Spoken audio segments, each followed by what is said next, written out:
Halo, saya Amel dan suami saya. Saya Pram. Nah, kita berdua sedang belajar untuk menerapkan gaya hidup minim sampah mulai dari lingkup terkecil kita, yaitu di rumah. Manusia itu adalah makhluk yang paling konsumtif. Apa yang kita konsumsi itu pada akhirnya akan menjadi sampah. Nah, hari ini kami berdua akan cerita-cerita gimana cara gampang ya untuk mengurangi sampah mulai dari rumah. Yuk! Memulai hidup minim sampah dimulai dari berpikir barang atau bahan apa saja yang kita butuhkan. Jadi yang biasanya kami lakukan adalah sebelum belanja membuat grocery list mingguan bahan apa saja yang dibutuhkan. Kemudian memulai dengan cara menolak bahan-bahan atau barang-barang yang tidak kita butuhkan seperti kantong kresek ataupun mungkin sedotan. Akhirnya kami setiap belanja membawa kantong belanjaan sendiri sebagai awal untuk menerapkan gaya hidup minim sampah. Setelah belanja mingguan, kami biasanya melakukan food prep atau food preparation.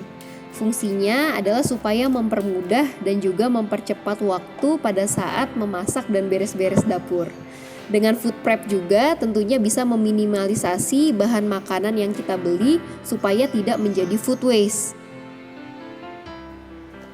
Selain itu, pemandangan pada setiap buka kulkas pun juga jadi lebih enak dan bebas dari aroma-aroma yang kurang sedap.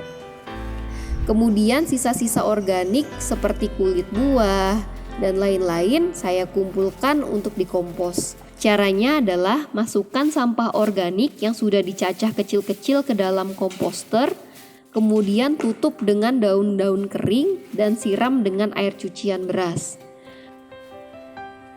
Kami memiliki 2 komposter. Setelah 2-3 bulan, jika isi komposter telah berwarna hitam pekat, artinya proses pengomposan telah selesai. Kompos padat yang sudah dipanen kemudian diangin-anginkan dan kemudian bisa diayak.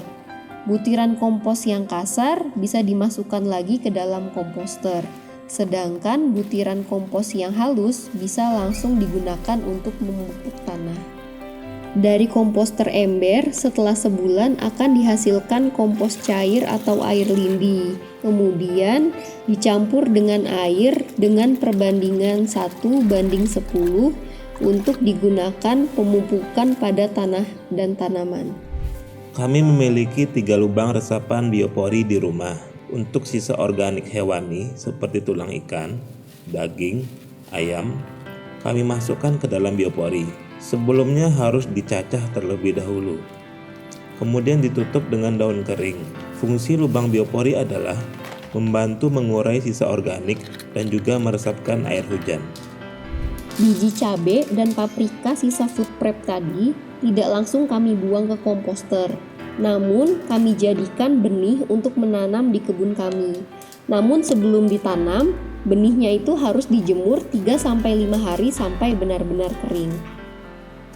Serai dan daun bawang sisa dari masak pun bisa kita regrow atau tanam kembali dengan cara memotong 10 cm dari pangkalnya.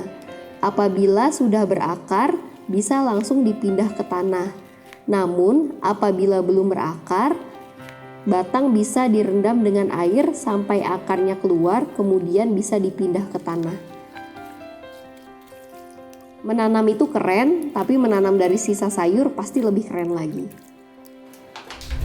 Sampah kemasan seperti botol air mineral, bungkus sabun, kotak susu, dan lain-lain, hasil dari konsumsi sendiri maupun hasil dari luar rumah, kami kumpulkan kemudian dicuci bersih. Setelah itu dikeringkan dan dimasukkan ke box sesuai dengan jenisnya. Sampah anorganik tersebut kami kirim ke komunitas yang dapat mengolah sampah anorganik.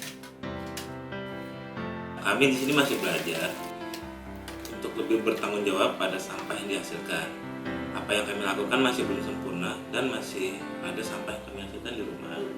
Kami menjalani gaya hidup minim sampah bukan berarti kami sama sekali tidak memproduksi sampah. Zero waste bukan berarti sama sekali tidak memproduksi sampah. Nah, mudah-mudahan kami berharap dengan langkah-langkah kecil kami untuk mengurangi sampah mulai dari rumah bisa berarti banyak bagi lingkungan maupun bagi bumi.